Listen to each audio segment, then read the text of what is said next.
Okay, today we're going to read a little bit more out of the book of Matthew. We're starting off in chapter 17 today with the account of the Transfiguration. And we're going to go through the first part of chapter 19. That is my plan. It's about 2.5 chapters. Now we have just gotten we have just heard Peter's confession of Christ of Jesus as the Christ, the Son of God, up at Caesarea Philippi, which is where, by the way, they had a major. That word Caesarea, of course, is derived from Caesar, and Philippi is derived from Philip, the father of Alexander the great Grecian king of the 330s BC. So this was a major, idol center, and so Jesus went up there and asked his disciples, his apostles, who people were saying, what people were saying about him, and then what they thought about him, and then he started talking to them about his death. This is getting near the end of his ministry. They're about to turn their attention towards going to Jerusalem for the last time, for what we now call the Passion Week, or the Holy Week. And then, so the last thing he was talking about was a man coming after him and taking up his cross and following Jesus. I tell you the truth, this is the last verse in chapter 16. Some who are standing here will not taste death before they see the Son of Man coming in his kingdom. Now right away, in all three Gospels that record this information, the very next thing that happens is the Transfiguration. Is that supposed to be a clue that we're to take the Transfiguration as a fulfillment of that verse? Possibly. I think at least partially. I think we also have to understand that the Son of Man came into his kingdom when the kingdom was established on the day of Pentecost, and all of the apostles, except for Judas, were still alive for that. I'm not sure who all was standing there when Jesus said this. In the last verse of chapter 16, if it was just the apostles or there was a larger crowd around him, but depending on who the actual crowd was at the time, he could also be referring to when the Son of Man came in judgment on the nation of Israel in the Roman-Judea War of the late 60s AD, culminating in the fall of the city and the temple in 70 AD.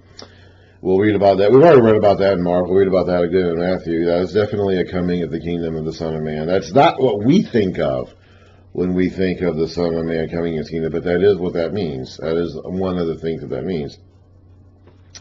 So there are multiple ways that this could actually be literally true, or not, well, literally in the sense of the Son of Man came in his kingdom while so many people were still alive. We think of this in terms of him coming back from heaven. And that is not, however, what that means, or at least not most of the time. Most of the time when we hear about the Son of Man coming as him, it actually doesn't refer to that. Sometimes it does. A few times it does. But most of the times, actually, it doesn't. However, it is, I think, very possible, because of the way this is positioned in all three of the Gospels that record this information, that the Transfiguration immediately follows him saying that. I think we are to take it as though this is at least a partial fulfillment of what he just said. Anyway, Matthew 17. After 6 days, Jesus took with him Peter, James, and John, the brother of James, and led them up a high mountain by themselves. There he was transfigured before them. His face shone like the sun, and his clothes became as white as the light. Just then there appeared before them Moses and Elijah, talking with Jesus. Now, before we go any further, we need to go back and establish the precedent that we need to read about the precedent that is established that this context is drawing from. This goes back to when Moses and the elders of Israel went up to the mountain to meet God, to get the covenant from him way back at Mount Sinai in Exodus. Exodus chapter 24. Is it 24? Yes, 24.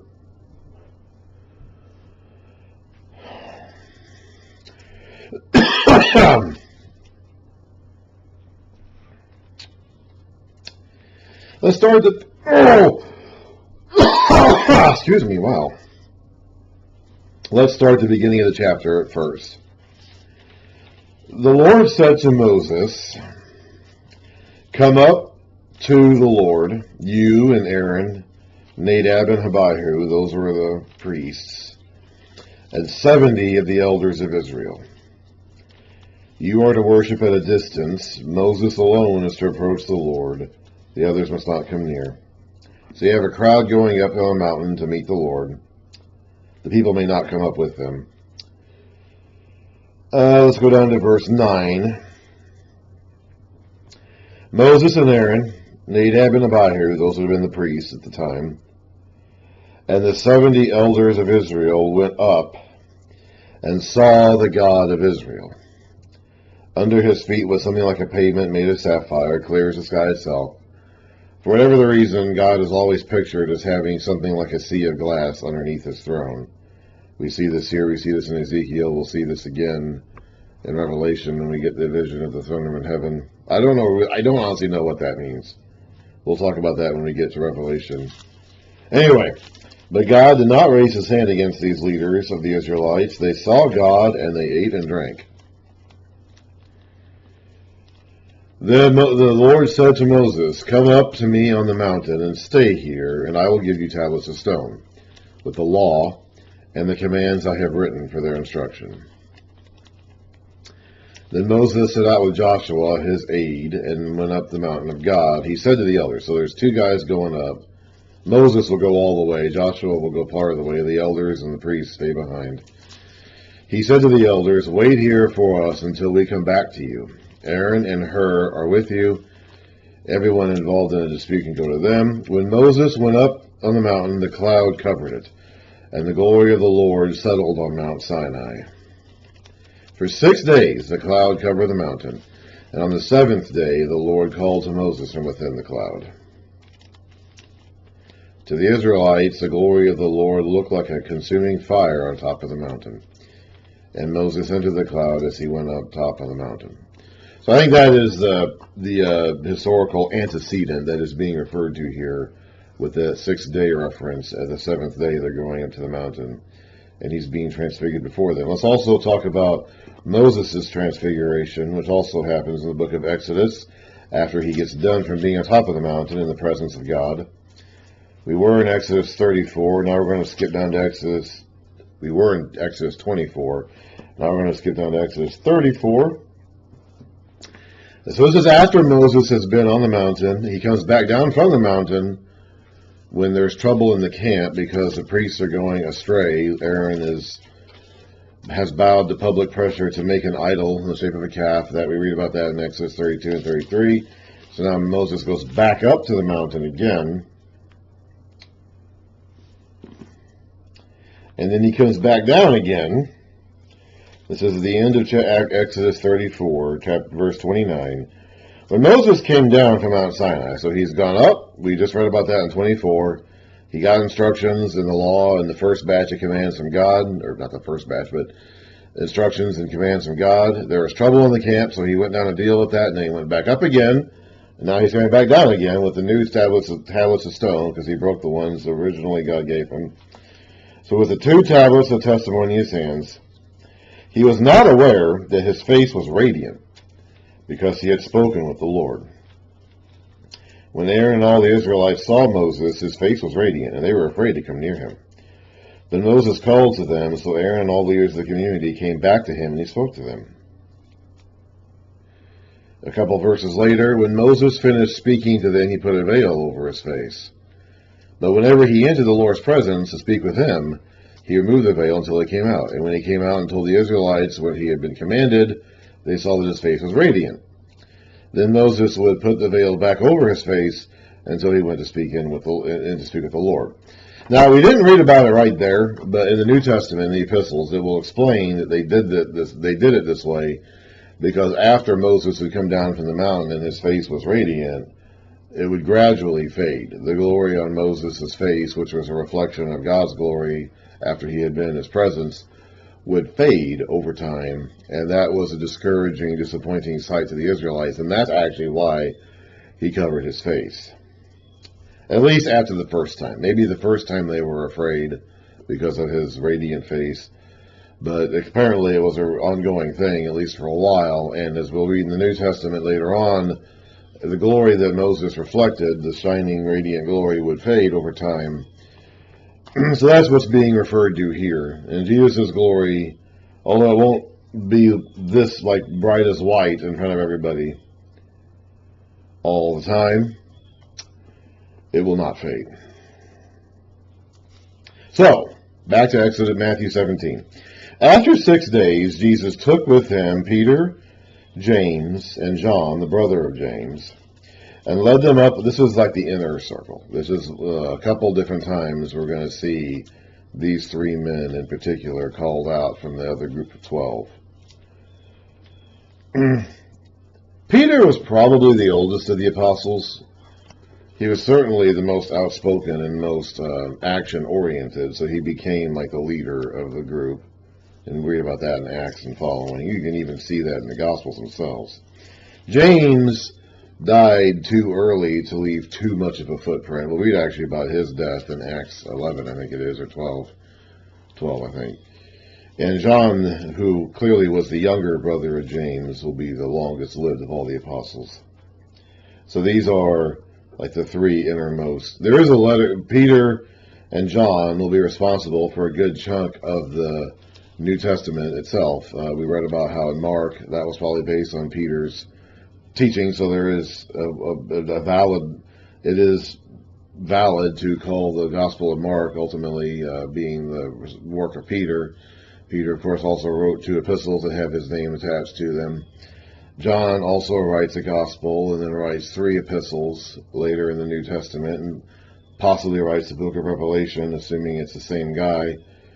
So altogether, there's 8 or so books in the New Testament that could be directly attributed to Peter and John. James dies too early to write anything down. Otherwise, he probably would have to. The letter that has the name of James on it in the New Testament is not written by this James. So that's the inner circle. These are, Peter is probably the oldest, John is probably the youngest, and James would have been the older brother of John. And led them up on a high mountain by themselves. There he was transfigured before them. His face shone like the sun, and his clothes became as white as the light. And just then there appeared before them Moses and Elijah, talking with Jesus. Moses would have represented the law, and Elijah represented the prophets, and together that makes up the entire Old Testament. There is technically a third category in the Old Testament called the writings, but the law and the prophets were often, Jesus himself referred to the entire Old Testament by calling it the law and the prophets before in this very gospel. So, and Moses was the giver of the law, and Elijah was a representative of the prophets. So when you see Moses and Elijah together like that, they stand for the law and the prophets. Jesus is here to fulfill the law and the prophets. So he is here to fulfill what the law said about him, what the law required Israel to do, he will do. What the prophets said he would do, he will do. So that's what he's talking with them about. Peter said to Jesus, Lord, it is good for us to be here. If you wish, I will put up 3 shelters, one for you, one for Moses, and one for Elijah. Now we read in Mark that Peter didn't know what he was saying. He was so scared out of his wits and just caught by, just had no clue what he was babbling nonsense, basically. My guess is that he was trying to be honorable. He was trying to be respectful. My guess is that he wanted Moses and Elijah to hang around for a while. He was going to build these temporary booths or shelters for them. By the way, it's interesting here that they recognize Moses and Elijah despite these men having been dead for thousands of years. And Moses lived in the 1500s BC, died in the year 1404 BC or something like that. Elijah lived around 800 or 900, 850 BC. Of course, so these men had been not on earth. Of course, Moses' body was hidden by God after he died, and Elijah went up to heaven in a cloud. So neither of them died like normal deaths. But they've been out of the picture now for 850 plus years. And somehow, these men, these living men at the time, Peter did not recognize them, without having to be told who they were. Peter said to Jesus, "Lord, it's good for us to be here. If you wish, I will put up 3 shelters, one for you, one for Moses, and one for Elijah." While he was still speaking, a bright cloud enveloped them, and a voice in the cloud said, "This is my Son, whom I love. With him I am well pleased. Listen to him." We've already heard this voice say this back during Jesus' baptism.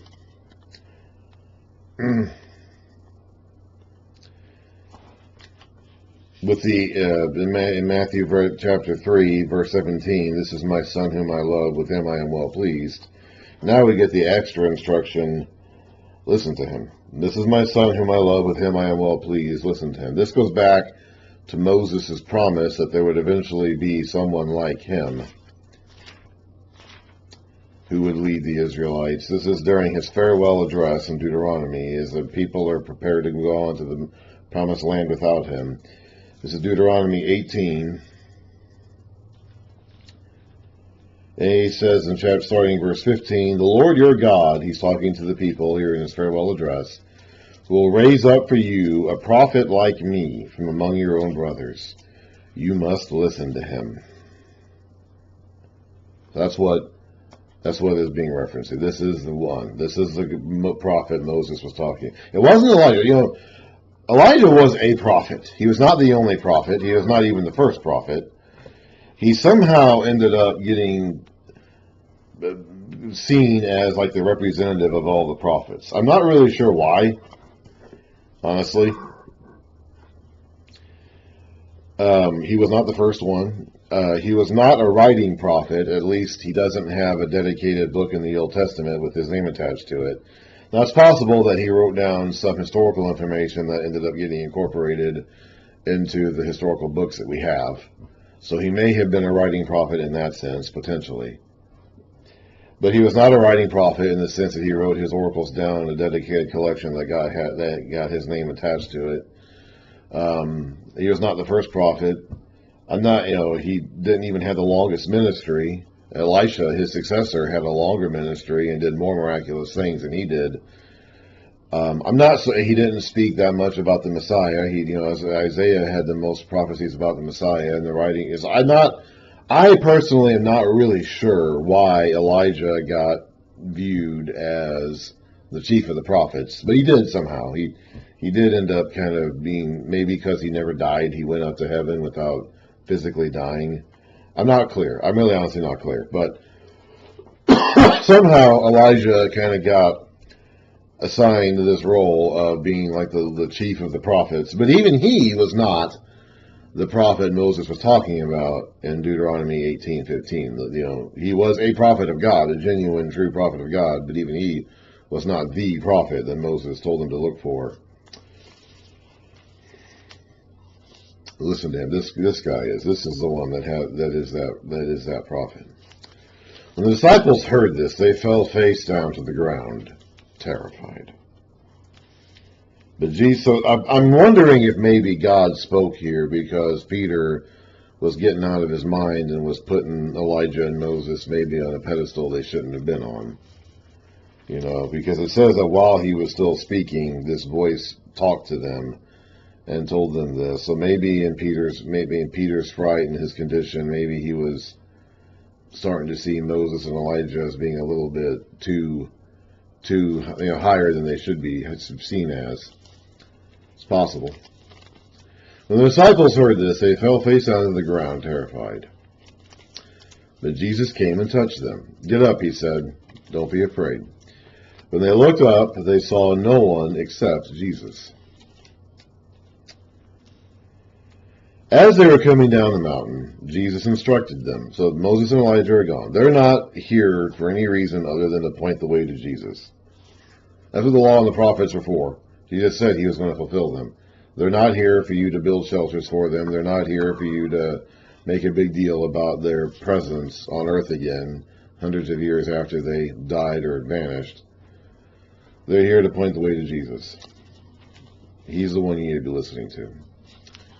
When they looked up, they saw no one except Jesus. I'm assuming Jesus' clothes were no longer radiant like they had been, but I don't. As they were coming down the mountain, Jesus instructed them, "Don't tell anyone what you have seen until the Son of Man has been raised from the dead." They're not going to understand what this is about. And the people are not going to understand what this is about. If you go around talking about this now, people are going to assume that Jesus is going to go into Jerusalem and kill all the Romans and take over the city and become king, and that's not what he's here to do. The disciples asked him, "Why then do the teachers of the law say that Elijah must come first?" Now, we've already talked about this before, the context for why they had this expectation that Elijah would come. We read about this in Mark, we read about this here in Matthew, we're going to read this again. I'm not going to go into the details of that now because I already have covered that extensively. But basically, they saw Elijah, they recognized him, even though they had never seen him before. He's been gone for 850 years. They saw him, they recognized him, now he's gone again. They assumed that with him being there, he was going to come down the mountain and prepare the way for the Lord, but now he's disappeared, and Jesus is telling them not to tell anyone about this. So they're saying, well, what's Elijah here for? Like, what was that all about? So Jesus replied, "To be sure, Elijah comes and will restore all things." We read about that at the end of the book of Malachi. You can flip back just a few pages, and that's the way the Old Testament, at least as it's arranged in our Bibles, closes at the end of the book of Malachi. "But I tell you, Elijah has already come, and they did not recognize him, but have done to him everything they wished. In the same way, the Son of Man is going to suffer at their hands." So the disciples understood that he was talking to them about John the Baptist. So there's yet another instance where John the Baptist is identified as that Elijah figure who is to come. So we're not looking for Elijah himself to come back and prepare the way for Jesus, either then or now. He didn't do it then. He was right there on the mountain, briefly. And they, I guess, thought he was going to come down from the mountain and prepare the way. He didn't do that. He didn't do that then. He's not going to do that next. Okay, for Jesus' next coming, it's not going to happen. Like, that's already happened. John the Baptist fulfills that role.